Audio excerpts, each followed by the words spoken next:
नमस्कार। अभी हम मौजूद हैं राजधानी भोपाल के जवाहर चौक में। आप देख सकते हैं यहाँ किसान महाचौपाल का आयोजन किया जा रहा है राहुल गांधी और मल्लिकार्जुन खड़गे द्वारा।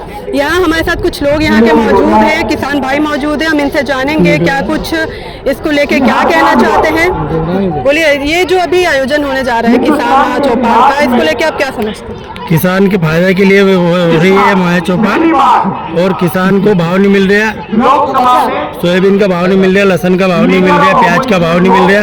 राहुल गांधी जी की सरकार आएगी तो ही भाव मिलेगा। और राजगढ़ जिले से जो खिड़कीपुर दरबार है, जिला अध्यक्ष है, वो बहुत अच्छे काम कर रहे हैं। और दिग्विजय सिंह जी भी आना चाहिए, मुख्यमंत्री बनना चाहिए। और जयवर्धन सिंह बाबा साहब, वो भी बहुत अच्छे नेता है कांग्रेस में। और राहुल गांधी जी जिंदाबाद। और राहुल गांधी जी जो भी काम कर रहे हैं वो अच्छा कर रहे हैं। बीजेपी सरकार सिर्फ नहीं बेवकूफ़ बना रही है जनता को, किसान को बेवकूफ़ बना रही है। कोई भाव नहीं मिल रहा है किसान के फसल का। 2000 रुपए देते रहे हैं मोदी जी। 2000 दे रहे हैं, आधी लेडीज और महिला और के मिल रही है, आधी को नहीं मिल रहा है। बाद में किसान बहुत परेशान, सभी के नाम से जमीन नहीं है, किसान के नाम से, सभी के नाम से कोई जमीन नहीं है, सभी के नाम से जमीन नहीं है, सभी को नहीं मिल रहा है पैसे।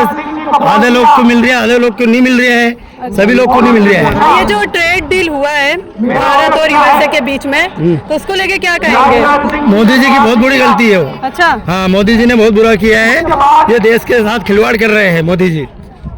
ऐसा है। और ये जो नरेंद्र सरेंडर कर रहे हैं, क्या लगता है कि ये सही में सरेंडर कर दिया है? सही में यूएस को सही में सरेंडर कर दिया है मोदी जी ने। अच्छा, ज्यादा कहीं कैसा क्या लगता है कि सच में क्या है किसान भाइयों के लिए बहुत बुरा होने वाला है अगर ये हो जाता है तो? किसान भाइयों के लिए बहुत बुरा होने वाला है। और मोदी जी ने अभी यूजीसी जो कानून लाया है वो भी बहुत गलत किया है, स्वर्णों के खिलाफ है वो। और अभी इसी कारण के वश में पूरी सरकार बीजेपी गिर जाएगी। यूजीसी जो कानून लाए नहीं, यूजीसी बिल जो कानून लाए हैं उसके लिए पूरे स्वर्ण खिलाफ है। पंडित है, ठाकुर है, स्वर्ण में जो भी आते हैं वो सब खिलाफ है। तो ये जो अभी नया संशोधन किया गया है यूजीसी बिल में, तो क्या ये सही है? ये कोई सही नहीं है, अभी संशोधन नहीं हुआ है वो। अभी संशोधन नहीं, अभी जो डेट में सुप्रीम कोर्ट में अभी होगा ना, अभी इस पे बात होगी उस पे। लेकिन जो अभी रोक लग गई, सुप्रीम कोर्ट ने रोक लगा दी है, बट क्या लगता है कि ये जो संशोधन हुआ है क्या ये सही है? नहीं है, सही नहीं है। अच्छा, ये कानून ही गलत बनाया है मोदी जी ने, और इनकी पार्टी पूरी गिर जाएगी, बीजेपी सरकार गिर जाएगी इन्हीं कानून की वजह से। स्वर्ण लोग खिलाफ है, पूरा स्वर्ण लोग जो राजपूत है, ठाकुर ब्राह्मण है, बनिया है, सब खिलाफ है इस कानून से। तो सब कांग्रेस का साथ देंगे, अब सब कांग्रेस के साथ देंगे इसे, और क्या है? पूरे आप किसी से पूछ लो, युवाओं के साथ जवान बहुत हाथ किया है मोदी जी ने युवाओं के साथ बहुत हाथ किया है। अच्छा, वो जो एआई समिट में जो प्रदर्शन किया युवा लोग ने, ये जो कांग्रेस के, तो इस पे जो मोदी जी लोग बोल रहे हैं, रैलियां बोल रहे हैं उन्होंने कि ये जो नंगाई की है इससे अपमान हुआ है भारत को, क्या कहेंगे इस पे? भारत का अपमान हो रहा है। भारत का कहा था उनका तो अपमान होगा, मान था ही नहीं उनका। अच्छा, अपमान था उनका। क्या वो ये ऐसे कारनामे करेंगे, स्केल करेंगे तो किसान उनको जो अपमान नहीं करेंगे तो क्या उनको मान देंगे क्या?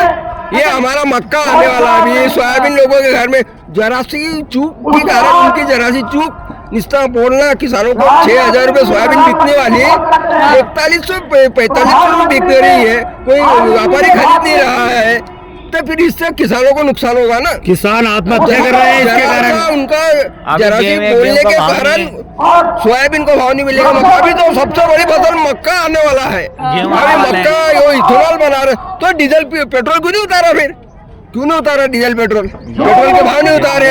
उनका नितिन गडकरी बोलता है कि इथेनॉल 20% इथेनॉल मिला, तो इथेनॉल मिला तो पेट्रोल के भाव गिरा ना, क्यों नहीं गिरा रहे पेट्रोल के भाव? अरे कच्चा पेट्रोल डीजल आ रहा है बाहर के देश से, कितना सस्ता आ रहा है, 50 रुपए में गिर रहा है अपने को। फिर भी इथेनॉल उसमें मिलाया तो कितने मिले? उसमें 20% इथेनॉल मिला, तो 50 रुपए मिलना चाहिए ना पेट्रोल। अच्छा, क्यों नहीं मिल रहा है? ये मोदी को दिख नहीं रहा है क्या? ये फुकट की लेवड़िया जो दे रहे हैं लोगों को, कांग्रेस को बोलते हैं, ये सब कांग्रेस ने लगाया। पर इन्होंने क्या किया? देश को लूटने में लगा दिया पूरा। अच्छा, तो ये जो अभी किसान महाचौपाल अभी जो संबोधित कर रहे हैं राहुल गांधी, तो क्या लगता है इससे कुछ होने वाला है? अरे बहुत फर्क पड़ेगा इससे क्यों नहीं फर्क पड़ेगा? इससे किसान जागरूक हो रहे हैं। किसान जागरूक हो रहे हैं, पूरे किसान आए हैं यहाँ पे, सब किसान आए हुए हैं, पूरे किसान आए हुए हैं, किसान आए हुए हैं यहाँ से। सबसे पहले तो बात यह है कि भाई ये जो जनता है, ये पहले सबसे बड़ी बात बताऊं, ये जो जनता आई है ना, ये जनता पैसे देकर या गालियां भर के नहीं आई है। हम सब लोग अपने पैसों से आए हैं, अच्छा। और अपने हाथों से ये गमछा डाला किसान कांग्रेस का, खुद से आए हैं, अपने खर्चों से आए हैं। सभी लोग 7 गाड़ी लेके बुरहानपुर जिले से आए हैं, 11,000 एक गाड़ी का खर्चा करके खुद से आए हैं। किसी ने पार्टी से किसी से फंड लेके नहीं आए, मोदी जी की तरह गालियां भर के नहीं आए। हम अपने मर्जी से आए, क्योंकि ये जो एक्ट इन्होंने लाया है अमेरिकन ट्रेड डील में, जो हम किसानों पे हमारे ऊपर जो बोझ ये डालने वाले हैं, उसको लेके हम आए हैं। हम अपने लिए, अपने विरोध के लिए आए हैं, हम राहुल गांधी का समर्थन करने के लिए आए हैं। अच्छा, जी, ये जो सुप्रीम यूजीसी बिल पे भी बोल रहे हैं लोग कि वो चीज खराब देखिए, है, और हम लोग किसान हैं। यूजीसी को समझना सामाजिक एक बहुत बड़ा कर्तव्य है। वो भैया ने उसके बारे में बोला, मैं आपको किसान के बारे में बताऊं कि हमारी स्थिति गंभीर है। अच्छा, आप हमारी बात करें, आज गेहूं हमारे घर में है, मक्का आने वाला है, सोयाबीन घर में पड़ी है। जैसे ही 6,000 बिकने वाली सोयाबीन इनके ट्रेड डील के चक्कर में हमारी 4,000 बिक रही है।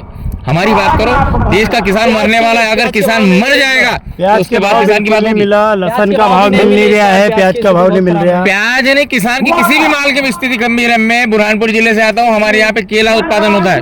आपको बताऊं, केले को बीमा नहीं मिल रहा। कमलनाथ जी की सरकार थी, तब हमारे यहाँ केला फसल बीमा हुआ करता था। अगर गलती से फसल गिर जाए, क्योंकि कमजोर फसल आती है, हवा आंधी से गिर जाती है, फसल बीमा मिलता था। ये प्रधानमंत्री जी झूठ का बवंडर मचाते हैं। प्रधानमंत्री फसल बीमा इतना बड़ा पोस्टर लगाते हैं, लेकिन बुरहानपुर जिले में फसल बीमा आज तक लागू नहीं हुआ है। उसके लिए हम परेशान हैं। हम जब से मतलब पिछले 4-5 सालों से कंटिन्यू प्रोटेस्ट कर रहे हैं। ट्रैक्टर रैली, कई बार ट्रैक्टर रैली करी, अर्धनग्न होकर कपड़े निकाल के घूमे पूरे किसान। बावजूद उसके नरेंद्र मोदी, क्या मोहन यादव जी के भी कान पे जू नहीं रेंग रही है। स्थानीय विधायक, सांसद, सब मूर्खों का झुंड है। मोहन उसको अपना उल्लू बना रहे हैं। किसान पुत्र हूँ मैं, किसान खुद हूँ, स्वयं हूँ। बिल्कुल, वो तो अभिनंदन पुत्र है भैया। कहाँ है कि किसान पुत्र? वो किसानों की बात करें तो किसान पुत्र। वो कभी खेत में गए ही नहीं है, सही बात है, उन्होंने कभी खेत में गए ही नहीं है, इन्होंने मैडम, कभी फूल लगाया सर्वप्रथम नहीं तो है। बात यह है कि जिस देश की अर्थव्यवस्था किसान भाइयों के ऊपर टिकी हुई है, उसके संदर्भ में जो बीजेपी की सरकार है, एक भी निर्णय नहीं ले पा रही है। आज किसान इतना हताश हो चुका है, निराश हो चुका है कि उसके जो भी फसल है, स्वयं की फसल हो, एक भी किसान को भाव नहीं मिल पा रहा है। अगर कोई फसल, हम सोयाबीन ले जा रहे हैं मंडी, केला ले जा रहे हैं, मक्का ले जा रहे हैं, जो समर्थन मूल्य सरकार ने हमको बताया गया था, समर्थन मूल्य पे हम आपकी फसल लेंगे, लेकिन आज तक कोई फसल को हमारे से दाम नहीं मिल पा रहा है। तो यह सरकार के लिए जो आयोजन रखा गया कांग्रेस पार्टी द्वारा, यह हर किसान भाइयों के हित के लिए कार्य हो रहा है। और यहाँ पे कोई भीड़, मतलब जो इतनी भीड़ आई है लाखों की संख्या में, यहाँ पे ना कोई किसको पैसे दे के आई है, ये स्वयं अपने पैसे खर्चा ले करके आए हैं। अब हम आए बुरहानपुर से, भैया है जिला अध्यक्ष किसान कांग्रेस से, मैं जिला किसान प्रवक्ता हूँ बुरहानपुर से। तो हमारी मांग यही है कि भाई किसानों के हित में कार्य हो, और किसान की अर्थव्यवस्था मजबूत होंगे तो ऑटोमेटिक अपने देश की अर्थव्यवस्था मजबूत होने वाली है। फिर हमको 2 लाइनें ऐसी याद आती है कि जुल्म की इस टक्कर में संघर्ष हमारा नारा है, जुल्म की इस टक्कर में संघर्ष हमारा नारा है, मध्य प्रदेश एवं देश के किसानों को न्याय दिलाना है, यह कांग्रेस पार्टी का नारा है। जय जवान, जय किसान, जय जवान, जय किसान। ये वोट चोरी की सरकार अब पूरी तरह से घबराई हुई है। वो किसानों को राहत ना देकर, समय पर उनकी बीज खाद की तैयारी ना करके, किसानों को परेशान करने वाला कानून लाई है, और देश में हिंदू मुस्लिम करके आपस में भाईचारे को खराब करके सौहार्द बिगाड़ने की कोशिश कर रही है भारतीय जनता पार्टी की सरकार। जहां पर आज हमारे कांग्रेस पार्टी के सीनियर लीडर आए हैं दिल्ली से, राहुल गांधी जी, और उनकी आवाज को बुलंद करने के लिए हम सब पूरे प्रदेश भर से यहाँ साथी आए हैं कि जो इस तानाशाही सरकार को आगामी चुनावों में अपना 100% विरोध दर्ज करवा के इनको सत्ता से उखाड़ फेंकेगी। हाँ, और ये देव धर्म की राजनीति से छुटकारा पाएगी, और कांग्रेस पार्टी निश्चित ही देशहित की विचारधारा पर काम करती है। कांग्रेस पार्टी ने देश को आज़ाद कराया। कांग्रेस पार्टी ने अच्छे सूरवीरों जैसे लीडरों को पैदा किया। इसीलिए कांग्रेस पार्टी फिर से बीजेपी वाले कहते हैं कांग्रेस सनातन विरोधी है। बीजेपी खुद सनातन विरोधी है। हम लोग नौजवान हैं, हम लोग शिक्षित हैं, हमको ऐसा नहीं लगता कि कांग्रेस कहीं सनातन विरोधी का काम करती है। कांग्रेस हरदम जनमत को जोड़ने का काम करती है और बीजेपी हिंदू मुस्लिम करके जाति धर्म ला के और इनको लड़ाने का काम करती है। अभी आप देख रहे थे कि शिक्षा के जगत में यूजीसी जैसे कानून लाकर छात्रों को आपस में लड़ाने के लिए, बांटने के लिए, उनकी मानसिक दशा को कमजोर करने के लिए तरह तरह के हथकंडे अपना के ये सरकार आम जन का प्रधानमंत्री बन पाएंगे राहुल गांधी? बिल्कुल बनेंगे। राहुल गांधी की आवाज को हम लोग बुलंद करने के लिए यहाँ भोपाल आए हैं। हम लोग मऊगंज से खर्चे से आए हैं, राजगढ़ जिले से आए हैं। राजगढ़ जिले में खिलचीपुर दरबार जो है राजगढ़ जिले में जिला अध्यक्ष बने, वो अच्छा काम करते हैं हमेशा से। आज से नहीं 10 साल विधायक रहे वो खिलचीपुर दरबार और बहुत अच्छा काम करते हैं। और राहुल गांधी जी जो कांग्रेस पार्टी के प्रधानमंत्री बनेंगे, वो पूरी यूजीसी जो कानून आया है उसके खिलाफ पूरे देश में स्वर्ण खिलाफ बीजेपी सरकार का सुपना साफ हो जाएगा। कांग्रेस पार्टी का झंडा लहराएगा। अच्छा, ओके। जय हिंद, जय भारत, जय किसान, जय जवान। जैसा आप सभी ने सुना कि यहाँ लोगों ने कहा कि यह आयोजन किसानों के लिए काफी हित में रहेगा और किसान इससे काफी खुश है। दूर दूर जिलों से यहाँ पे लोग पधारे हैं और आए हैं और राहुल गांधी को सुन रहे हैं। ओके, धन्यवाद। ऐसे ही हमारे खबरों के सुनने के लिए हमारे चैनल को सब्सक्राइब करिए।